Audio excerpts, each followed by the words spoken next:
A nossa história começa com um grupo de heróis indo até uma floresta sombria numa missão para libertar a própria Terra. Cada um deles carrega uma arma poderosa chamada Regalia, armas que dão a eles um poder muito além do que qualquer humano poderia ter. Então eles estavam super confiantes de que conseguiriam derrotar as feras das sombras que vivem ali.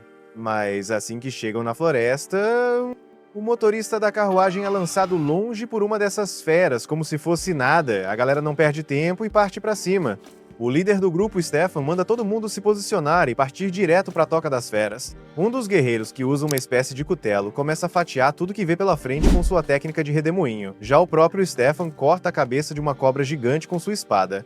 Só que mesmo sem a cabeça, a cobra ainda tenta morder ele. Mas por sorte, a Alice aparece na hora certa e crava a espada no olho da cobra, finalizando o bicho de vez. Até aqui, o grupo tá se virando bem. Com os monstros mais fracos fora do caminho, eles seguem mais fundo na caverna em busca do Senhor das Feras do Sul. Quando chegam no centro da caverna, dão de cara com Clevates da Luz da Lua, e já dá pra saber que a coisa ficou séria quando o monstro chega com uma aura de fazer tremer o chão. Todo mundo sente a pressão vinda dele. Mas Stefan acredita que, com a força do trabalho em equipe e com suas regalias, eles conseguem vencer. Quer dizer, conseguem nada. Um segundo depois, Clevates espirra o sangue de Stefan na parede. Nesse ponto, você começa a se perguntar se ser herói vale mesmo a pena. Um dos tanques do grupo acha que pode fazer melhor e salta para atacar, mas é decapitado no ar. O pessoal começa a perceber que não tem chance numa luta direta, só que já é tarde demais para fugir ou mudar de plano. Clevates começa a eliminar um por um com ataques feitos das sombras deles. Todo mundo fica confuso, sem entender como ele ataca tão rápido. Mas a Alicia saca que os golpes estão vindo das sombras, então grita para todos pularem e se afastarem do chão. Graças ao raciocínio rápido dela, ela consegue desviar do ataque, só que os outros não têm a mesma sorte. Um dos heróis até tenta invocar um golem de terra cravando a lança no chão, mas o solo da caverna também está sob o controle de Clevates. Então várias lanças surgem do chão e cortam o cara todo. Outro guerreiro tenta avançar na força bruta, mas Clevates, enquanto luta, se pergunta como criaturas tão fracas quanto os humanos conseguiram chegar até a caverna dele. Depois disso, ele termina o trabalho, derrotando o resto dos heróis. Só sobra Alice, que está voando por aí, tentando não ser atingida. Ela finalmente consegue se aproximar do rosto de Clevates e acerta um golpe direto, mas mesmo o ataque mais forte dela mal arranha o monstro. Enquanto isso, Clevates continua refletindo. Ele realmente não entende a burrice dos humanos de invadir o território dele, sendo que ele nem se metia com o mundo humano fazia mais de 1000 anos. Mas já que eles começaram, agora ele vai ter que resolver a situação de forma definitiva. E começa com Alice. Arranca os braços e pernas dela e joga ela pra cair no abismo. Pouco depois, Clevates aparece no reino humano e agora ele tá com sangue nos olhos. Ele não queria guerra, só queria ser deixado em paz. Mas, como os humanos vieram até ele querendo tomar suas terras, agora ele quer conversar com o rei de Hyen, que foi quem mandou os heróis até lá.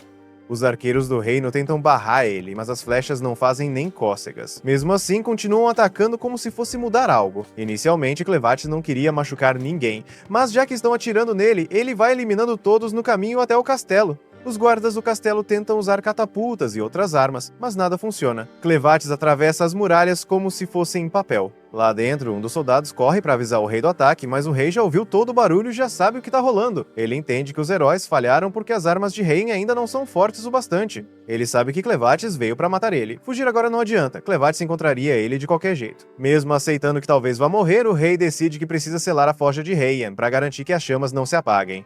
Do lado de fora, Clevates continua se perguntando por que os humanos do reino são tão mais fracos que os heróis que foram até sua caverna. Acha que talvez os outros fossem treinados de forma especial.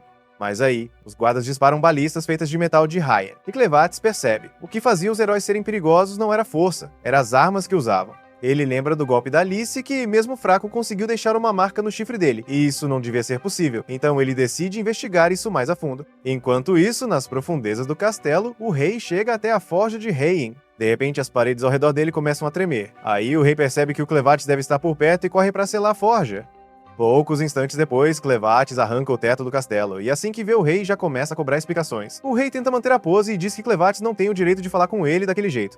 Mas Clevates manda o rei medir as palavras, porque se ele quisesse, acabava com todos os humanos em um piscar de olhos, e não só o povo de Hyen, mas também os reinos vizinhos. Ele poderia ter matado o rei ali mesmo, mas sabe que mesmo fazendo isso, outro rei ia surgir e incomodar o território dele de novo. Então ele dá uma chance pro rei de Hyen se explicar, quer saber por que ele mandou os heróis para atacá-lo. Só que, em vez de responder, o rei praticamente cospe na cara dele, dizendo que uma besta como ele nunca entenderia a ambição humana, Clevates já ouviu o suficiente. Ele arranca a cabeça do rei e começa a pensar num plano para eliminar todos os humanos da face da Terra. Mas enquanto tá saindo da cidade destruída, ele vê um bebê chorando. A mãe tinha sido esmagada pelos escombros. Clevatis não sente pena nenhuma, então segue andando. Só que aí a mãe do bebê, ainda viva, chama por ele e pede que salve o filho dela. Clevatis fica meio surpreso com um pedido tão direto e lembra a ela que foi ele quem destruiu tudo ali, que já decidiu acabar com os humanos. Então, por que salvaria um bebê humano? A mãe entende o ponto dele. Mas, mesmo que os adultos tenham feito por merecer a fúria de Clevatis, ela insiste que o bebê não tem culpa de nada. Clevatis acha perda de tempo discutir se o bebê é inocente ou não. Para ele, todos os humanos são iguais. Mas resolve ouvir. Pergunta se ela consegue provar que o bebê tem algum valor. Ela admite que não vai conseguir provar nada, principalmente porque sabe que vai morrer logo. Mas jura que, se Clevatis concordar em salvar o bebê, um dia ele mesmo vai descobrir o valor daquela criança. A mãe morre pouco depois e Clevatis vai embora sem demonstrar emoção, só que algum tempo depois, ele volta para pegar o bebê. Ou seja, o discurso da mãe mexeu com ele de algum jeito. Clevatis ainda não tem certeza se foi uma boa ideia, mas pensa que comparado à vida longa dele, o tempo de vida de uma criança humana passa num instante, então decide cuidar dela, por pura curiosidade.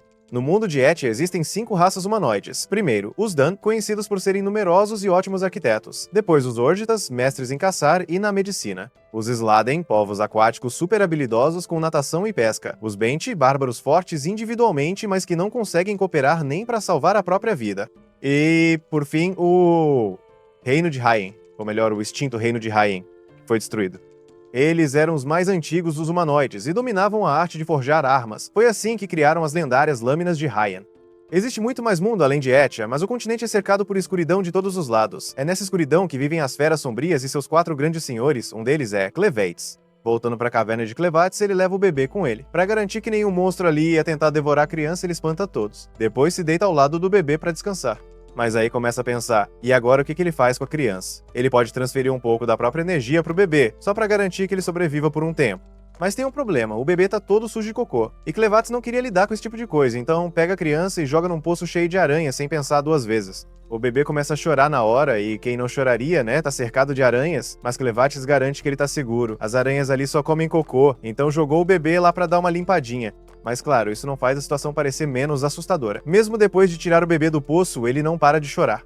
Clevatis já tá ficando irritado com tanto choro, mas como ele é um senhor das feras, não pode voltar atrás. Então decide seguir com isso até o fim. Só que para garantir que o bebê cresça bem, ele vai precisar de um humano para cuidar da criança. Aí ele vai até um monte de heróis mortos para ver se algum ainda pode servir para alguma coisa. Pouco tempo depois, Alice acorda. Ela tá olhando pro céu e se pergunta se morreu, mas quando vê Clevatis, percebe que ainda tá na caverna dele. Instintivamente tenta pegar a espada, mas ele avisa que já jogou todas as armas e os corpos dos companheiros dela no abismo. Mesmo assim, ele achou que ela podia ser útil, então trouxe ela de volta à vida. No momento, Alicia tá praticamente um cadáver ambulante. Ela só consegue se mover por causa da energia sombria que Clevatis colocou nela. Mas já deu de explicação por agora. Clevatis vira pra Alicia e manda ela ser útil e arrumar um pouco de leite pra ele. Ela demora um pouco pra entender o que ele acabou de pedir, mas ele não tá brincando.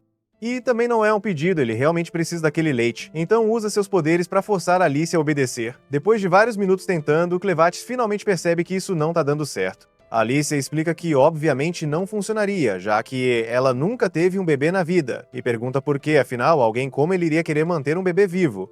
Clevatis não tem a menor intenção de explicar os motivos dele, mas, já que Alicia não pode dar leite, ele decide que ela vai ter que ser útil de outro jeito.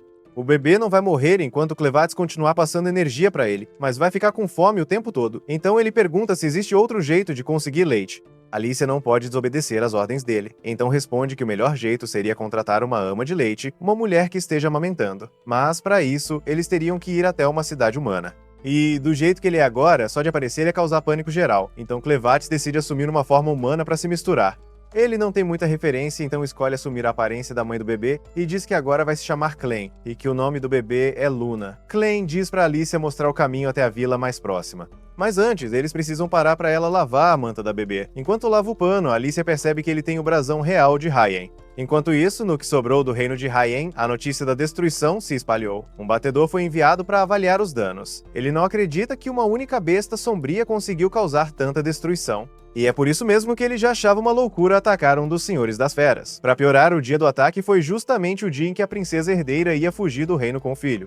De volta ao rio, Alicia confronta Clem e pergunta se ele sabia que Luna era da família real quando pegou o bebê. Clem diz que não faz ideia do que ela tá falando. Aí ela mostra que a manta da bebê tem o símbolo real de Hyen, algo que só os membros da família real podem usar. Agora que ele pensa nisso, Clem lembra que pegou Luna nos escombros do castelo.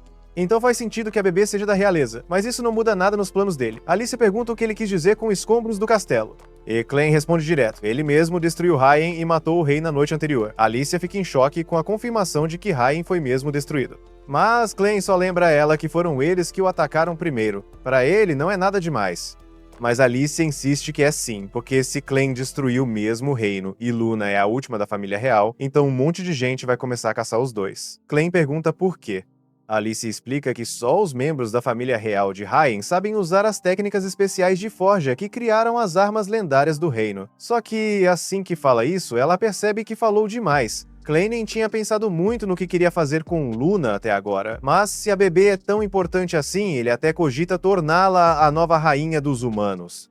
Assim, ele poderia controlar tudo por trás das cortinas e acabar com os humanos de vez se eles se metessem onde não devem. Mas por enquanto ainda precisam resolver o problema do leite. Então ele manda Alicia continuar andando. Alicia ainda não entende por que Clem se importa tanto com Luna, mas ela tem certeza de uma coisa: se alguma coisa acontecer com a bebê, Clem provavelmente vai acabar com todos os humanos do continente. Por isso, ela sente que precisa proteger Luna a qualquer custo. Bem, na hora que a Clem se distrai, um bandido aparece por trás e acerta ela antes que consiga reagir, fazendo com que ela desmaie na hora. Algumas horas depois, a Alice recobra a consciência e percebe que está acorrentada dentro de uma carroça em movimento. O Clem, aliviado por ver que ela acordou, explica com calma que os dois foram capturados há algumas horas. Apesar disso, ele não parece muito preocupado no momento, porque a Luna ainda está dormindo. A Alice, por outro lado, está bem preocupada. Ela não entende como os bandidos conseguiram pegar o Clem tão fácil. Pergunta se ele fica fraco como um humano comum nessa forma, mas o Clem explica que não, ele ainda tem todos os seus poderes. A questão é que é a primeira vez que ele assume uma forma humana, e não sabia o quanto o crânio humano era frágil. Aí ele tenta tranquilizar a Alice dizendo que, agora que entendeu as limitações do corpo humano, ninguém vai pegar ele de surpresa de novo. Isso deixa ela mais aliviada, mas então se pergunta por que ele ainda não os libertou. O Clem diz que tá fingindo ser um humano comum até conseguir colocar a Luna no trono como rainha. Ele prefere esconder sua verdadeira identidade por enquanto. Além disso, um dos motivos dele estar ali é observar o comportamento dos humanos, e ele tá especialmente curioso para ver de perto o lado mais sombrio da humanidade. Mesmo com essa explicação, ele ainda parece meio confuso com o que tá acontecendo, então se vira para Alice esperando uma resposta. Ela conta que foram pegos por bandidos, o pior tipo de gente. Pelo que dá para entender da situação, esses caras pretendem vender todos os prisioneiros para um comerciante de escravo. Clem quer saber quão fortes esses bandidos são, e a Alice explica que em termos de força física, eles não são lá essas coisas. Mas o problema é que eles não têm escrúpulos e usam truques sujos, o que os torna difíceis de lidar. Mesmo assim, ela garante que a maioria dos humanos não é como eles, então ele não deve julgar todos por causa de alguns. Quando chegam no acampamento dos bandidos, mandam todos os prisioneiros descer da carroça. Um dos homens que não quer virar escravo de jeito nenhum tenta fugir, mas como está com os pulsos e pernas presos, não consegue ir muito longe. Os bandidos percebem a tentativa de fuga e um deles joga uma faca que acerta em cheio as costas do homem, matando ele na hora. Aí avisam, na frente de todo mundo, que quem tentar escapar ou desobedecer vai ter o mesmo fim. O medo toma conta dos outros prisioneiros e ninguém tem coragem de fazer nada. O Clem, por outro lado, fica fascinado com o que está vendo. Quando ele e Alice estão prestes a seguir adiante, um bandido aparece e manda Alice acompanhá-lo. O Clem deixa que levem ela, curioso para ver onde isso vai dar. Logo depois, uma mulher grita com ele por não estar trabalhando. Como os bandidos agora acham que ele é um escravo, ele resolve obedecer e vai até ela. Só que quando ela vê que ele está segurando um bebê, começa a chamar uma mulher chamada Neu. A Neu é uma escrava sobrecarregada que trabalha numa taverna, sempre fazendo as tarefas mais pesadas. Quando a Carme, a mulher que gritou, chama por ela, a Neu tropeça e cai. A Carme briga com ela por ter deixado os lençóis caírem no chão, e a Neu se desculpa rapidamente. Mesmo assim, a Carme manda que ela cuide do bebê. E no instante em que a Neu vê a Luna, ela abre um sorriso enorme porque adora bebês. Enquanto isso, a Alice é levada para a sala do chefe dos bandidos, o Vró. Mas ele já começa brigando com os outros por não o chamarem de chefe. Os outros acham que ele tá brincando, mas o Vroco insiste que tá falando sério. Diz que, se não o reconhecerem como líder, ele vai soltar a mascote dele. Aí, a Alice fica em choque ao descobrir que o Vroco tem um troll, uma criatura sombria super perigosa do oeste. E mais impressionada ainda por saber que ele conseguiu domesticar o bicho como se fosse um animal de estimação. Nesse momento, o Vroco mostra a bolsa de cristais que Alice tinha quando foi capturada. Ele diz que aqueles cristais só existem na Montanha Luna, uma região dominada pelo Clevates, um dos 4 grandes senhores das bestas sombrias.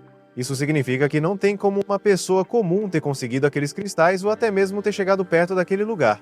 Vroco comenta que o reino de Hyden tinha mandado um grupo de heróis para lutar contra Clevates, mas pelos relatos, todos foram derrotados. Ele também lembra que entre eles tinha uma mulher parecida com Alicia, e fala de como o Clevates destruiu Hyden depois da derrota dos heróis, causando uma tragédia enorme para o povo de lá. Porém, para o grupo de bandidos Ravens, essa virada nos acontecimentos foi a melhor coisa que podia ter acontecido. Aí o Vroco puxa uma espada vermelha, deixando a Alicia chocada. Ela não acredita que alguém como ele esteja usando uma espada feita de managidrita. Ele se gaba dizendo que esse metal raro dá um poder enorme para quem empunha uma espada feita com ele.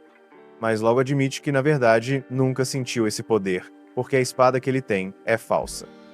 Vroco explica que só membros da família real conseguem forjar espadas mágicas de verdade. E conta que o grupo dele sobrevive basicamente de 2 negócios: tráfico de escravos e falsificação de espadas mágicas. Diz que a maioria das pessoas nem consegue notar a diferença entre uma verdadeira e uma falsa. Ele também comenta sobre os boatos de que toda a família real foi destruída por Clevates, e se isso for verdade, o valor das espadas mágicas legítimas vai subir muito. Ele afirma que as 13 espadas reais feitas pelo próprio rei, antes de morrer, valeriam uma fortuna. Embora muita gente ache que elas foram perdidas durante a batalha contra Clevates, Vroco está certo de que agora que tem Alice em mãos, vai conseguir localizar essas espadas e vendê-las por muito dinheiro. Ordena que obriguem ela a guiar o grupo pela montanha em busca dessas relíquias. E depois disso, diz que podem fazer o que quiserem com ela. Enquanto isso, Clem continua trabalhando como serviçal na taverna. A Neu tá ocupada dando comida pra Luna, então ele aproveita para ficar quieto e evitar confusão, até que um dos bandidos aparece gritando com a Neu, mandando ela trazer mais cerveja. Ela deixa a Luna de lado e vai atender. Mesmo obedecendo, o bandido dá um chute nas costas dela. Em seguida, outro bandido manda o Clem buscar carne. Ele obedece na hora, serve a carne e não fala nada. Os bandidos ficam impressionados com o quanto ele é obediente, achando que vai ser um ótimo escravo. Mas a Carme continua desconfiada. Tem algo nele que incomoda. O chifre na cabeça dele faz ela pensar que ele pode ter sangue de Ordit, mas a pele dele é muito clara para isso. E o jeito como ele olha não parece com o de uma pessoa comum. Enquanto isso, a Neu volta com a cerveja, quietinha, mas um dos bandidos faz ela tropeçar de propósito. Ela se desequilibra e derrama tudo no chão. Os bandidos a culpam na hora e usam isso como desculpa para arrastar ela para fora e bater nela. Eles se divertem com o sofrimento dela e depois de espancá-la sem dó, simplesmente vão embora como se nada tivesse acontecido, voltando para a rotina como se fosse normal. Nesse momento, as sombras do Clem envolvem os corpos dos bandidos e apagam todos sem deixar vestígio. Depois ele vai até a Neu e pede ajuda. A Luna tá com fome e precisa de leite. Confusa, Neu concorda em alimentá-la. Enquanto a Luna se alimenta, o Clem aproveita para perguntar sobre a vida da Neu, quer saber quem ela é e por que está envolvida com aqueles bandidos. A Neu começa a contar a história dela. Diz que nasceu num acampamento de escravos e nunca conheceu o pai, mas lembra bem da mãe. A vida delas nunca foi fácil, e pelo que ela lembra, os bandidos abusavam da mãe o tempo todo. Mesmo assim, a mãe suportava tudo para proteger a filha. Só que quando a Neu tinha uns 11 anos, a mãe dela desapareceu de repente. Ela não sabe se a mãe morreu ou se conseguiu escapar de alguma forma. Mas depois que a mãe dela desapareceu, os bandidos começaram a descontar tudo nela, torturando só por diversão. Por causa dos abusos, ela perdeu a maioria dos dentes e só consegue ouvir de um lado. A situação só melhorou um pouco quando a Carmen passou a protegê-la. A partir daí, os bandidos pararam de incluí-la nas brincadeiras cruéis. Hoje em dia, ela até tem uma função: produzir leite para alimentar os bebês que estão passando fome. Clem acha a história da Neu bem interessante, mas lembra do que Alicia contou antes, que uma mulher só consegue produzir leite se tiver tido um filho, então ele pergunta onde está o bebê da Neu. O rosto dela muda na hora e ela responde baixinho que não tem nenhum bebê. O filho dela nasceu morto. Quando a Carmen deu a notícia, ela ficou tão desesperada que só queria morrer. Mas na manhã seguinte, ao acordar, ela viu um bebê qualquer se alimentando dela. Percebeu que se não ajudasse, ele ia morrer de fome, então deixou que ele mamasse o quanto quisesse. Depois disso, começaram a trazer outros bebês para ela cuidar, e assim acabou virando a ama de leite do vilarejo. Mesmo com tudo que passou, ela decidiu fazer o melhor que pode para garantir que os bebês que dependem dela estejam bem cuidados e felizes. Clem ouviu tudo o que precisava e agradece a Neu por ter contado. Aí ele convida ela para ir com ele e diz que gostaria que ela fosse a ama da Luna. Apesar de normalmente não confiar em humanos, ele sente que a Neu é diferente e confia nela. Neu fica tocada com o convite. Diz que aquilo significa muito para ela, mas que não acredita que Clem consiga sair dali. Afinal, ele é escravo, assim como ela. Então recusa o convite de forma gentil. Enquanto isso, os outros bandidos estão levando a Alicia até uma ponte. Quando ela percebe que estão indo para uma mina alagada, um medo enorme toma conta dela. Lá no fundo da mina, ela vê um homem se aproximando do cais com um gancho na mão. Os bandidos começam a rir alto, sabendo exatamente o que vai acontecer. Mesmo sendo claramente uma armadilha, o homem decide continuar, porque os bandidos prometeram libertar ele e recuperasse o tesouro do fundo do lago. Ele se joga na água e começa a nadar. Alicia grita, tentando avisar que a mina está cheia de monstros. Segundos depois, os monstros pulam e agarram o homem, despedaçando ele na frente da esposa. Alicia fica horrorizada com o que acabou de ver, mas os bandidos acham tudo engraçado, se divertindo com a cena brutal. Essas criaturas da água são chamadas de arvenses e surgiram pela primeira vez durante a grande enchente de 300 anos atrás. Agora vivem presas nas profundezas dessas minas. Nem o maior herói da época, Korgoar, conseguiu vencê-las, e isso foi quando ainda havia chão firme para lutar. Agora que tudo tá lagado, vencer os arvenses é praticamente impossível. A espada que esse herói usava se chamava Rompe-Cascadas. Alicia imagina que esse seja o tesouro que os bandidos mandaram o homem buscar, mas mesmo prometendo liberdade, eles nunca tiveram intenção de deixá-lo vivo. Mesmo que ele voltasse com vida, ainda assim o matariam. Alicia os amaldiçoa, chamando de escória. Mas os bandidos lembram que ela está toda amarrada, com as mãos e os pés presos, em cima de uma ponte suspensa, sem chance nenhuma de reagir ou insultar ninguém. E ainda piora, outros bandidos estão esperando a vez para torturá-la durante a noite. Um deles, o Feto, está especialmente animado para ouvir ela gritar. Sem muitas opções, Alicia decide que vai usar a maldição de Clevates, mesmo não querendo recorrer a isso. Com um movimento rápido, ela desloca o ombro, gira os braços por cima da cabeça e acerta a cabeça do feto com as correntes, obrigando ele a cortar a corda da ponte com o próprio punhal. A queda leva os dois para o fundo da mina. No momento em que batem no chão, morrem. Esse foi o final do segundo episódio. Comenta a palavra parte 3 se chegou até aqui. Assiste o próximo vídeo que está aparecendo na tela, se inscreve no canal e ativa o sininho para não perder o próximo capítulo. E lembra de assistir até o último segundo, isso ajuda muito o canal a crescer.